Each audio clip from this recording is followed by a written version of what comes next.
Bienvenidos a una nueva emisión de la entrevista de France 24 en español. En esta oportunidad nos acompaña Jean-Marie Exil, embajador de Haití en Colombia. Con él vamos a abordar cuál es hoy por hoy el escenario que vive Haití, que es el país más pobre de América y que ha estado marcado durante décadas por la inequidad, la violencia y también desastres que han dejado múltiples catástrofes naturales. Señor Jean-Marie Exil, muchísimas gracias por su presencia en France 24. Bueno, muchas gracias, señor periodista Santiago.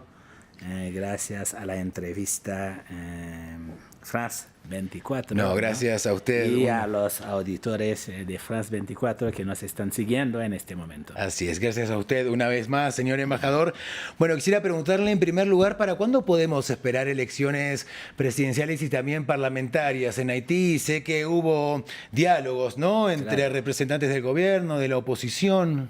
En este momento sí hay un diálogo entre los diferentes actores para que haya elecciones lo más pronto que posible, ¿no? Creo que no pasa un año para que haya elecciones. Ah, bueno, es muy esperanzador esto que está diciendo. Gobierno 2023 quizás. 2023. El gobierno actual está trabajando en este tema.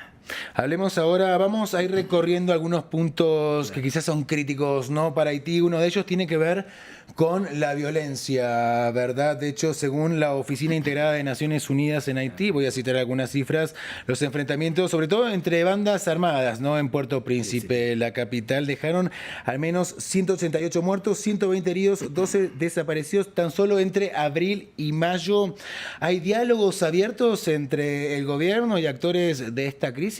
Bueno, uno de los problemas más difíciles que tenemos actual en Haití es el tema, pues, de la violencia, ¿no?, de las bandas armadas.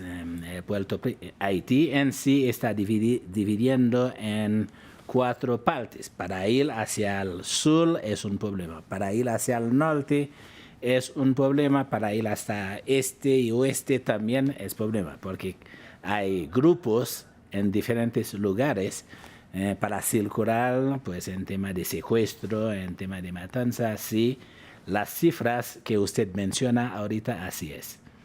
Y bueno, vamos a hablar ahora de un tema también muy importante que tiene que ver con esta crisis y otra sobre la que hablaremos luego, que tiene que ver con el rol de la comunidad internacional, ¿verdad? Y aquí también voy a citar un comunicado que lanzó la Organización de Estados Americanos, la OEA, ¿no?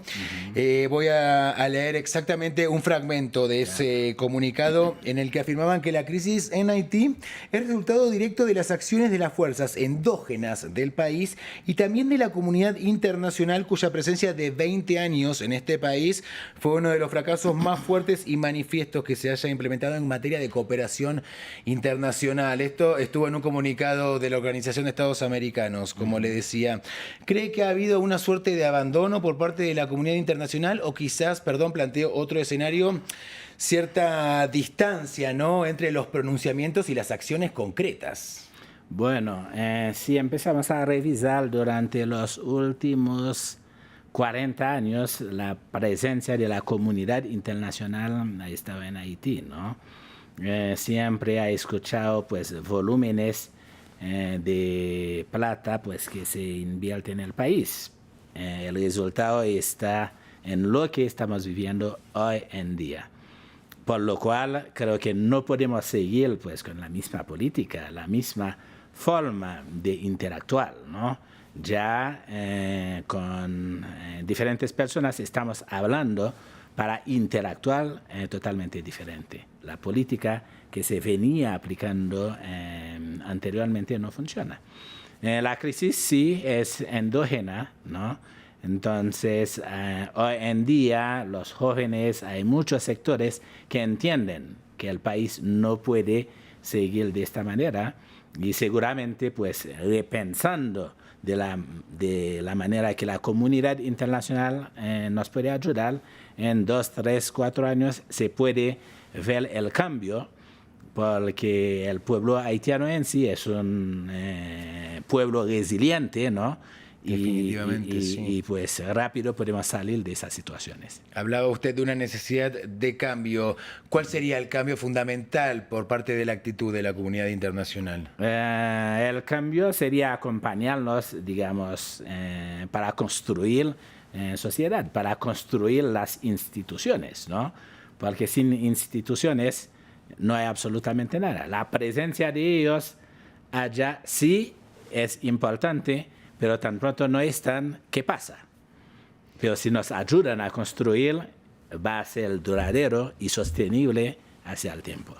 ¿Y la presencia de la Organización de Naciones Unidas en particular, qué evaluación hace usted? Bueno, todos los organismos internacionales que nos han acompañado durante todo el tiempo, nos damos cuenta pues, del resultado. La idea es sentar con ellos hoy en día y repensar la forma de ayudar a Haití. Y vuelvo un poquito a la pregunta anterior, esta forma de reformular, ¿no?, la manera en pensar a Haití, ¿tiene que ver con un cambio vinculado a esto que muchas veces se suele manifestar bajo la expresión quizás mucho ruido y pocas nueces, ¿no? Hablar mucho, decir mucho, hablar sobre la necesidad de ayudar, pero a la hora de los hechos no tantas medidas. Sí, es interactual, Claro. acompañándonos hoy en día, pues por ejemplo en Colombia hay muchas experiencias que yo estoy haciendo con diferentes instituciones, ¿no? El mismo gobierno colombiano, como ellos quieren ayudar, ¿no? No es imponer, sino acompañar, ¿no? En tema de transferencia de conocimiento, ayudar. Por ejemplo, tenemos la policía, educar a la policía acá, ¿no? Nosotros tenemos allá en Haití un problema pues de conocimiento técnico, tecnológico. ¿Cómo podemos hacer triangulación, ¿no? Los grandes organismos ponen plata. Los países en vía de desarrollo nos ayudan con un conocimiento, así viceversa, y seguramente pronto las cosas pueden cambiar en Haití. Una suerte de retroalimentación está planteando por lo que veo. Hablemos de otro tema que tiene que ver con la crisis alimentaria que no afecta solo a Haití, afecta a muchísimos países del mundo, sobre todo hoy en día, ¿no? Es una crisis mundial y ahora voy a citar otro informe, es un informe de la FAO, ¿no? La Organización de la ONU para la Alimentación y la Agricultura, que señala que en Haití más del 80% de la población no tiene acceso a alimentos y el 47.2% estaría sufriendo de malnutrición. Empeoró todo lo que es seguridad alimentaria a partir de la crisis en Ucrania, que como decíamos ha expandido esta crisis y este conflicto a lo largo de todo el mundo. Claro. Si revisamos durante los últimos 4 años hemos tenido un problema político tenaz, ¿no? El problema político tiene repercusión económica y seguramente la población está afectada, más ahora con la crisis internacional. Este es el resultado. Si los números son ciertos, pues la idea es volver pues ahí a otra cosa para no estar pensando solamente en tema de lo básico que debe de tener una sociedad para vivir, que es el alimento. Hablemos ahora de migración irregular, una crisis migratoria que vive hoy en día todo el continente americano, involucra a muchísimos ciudadanos haitianos. Muchos de hecho intentan escapar del país por vía marítima y son muchísimos los que pierden su vida en esta travesía, ¿no? ¿Cómo encara el gobierno haitiano esta crisis? Respecto a eso, hay algo que yo quiero explicar pues, a todos para que sepan. La crisis migratoria haitiana en América Latina no son haitianos que salen directamente de Haití para la región, ¿no?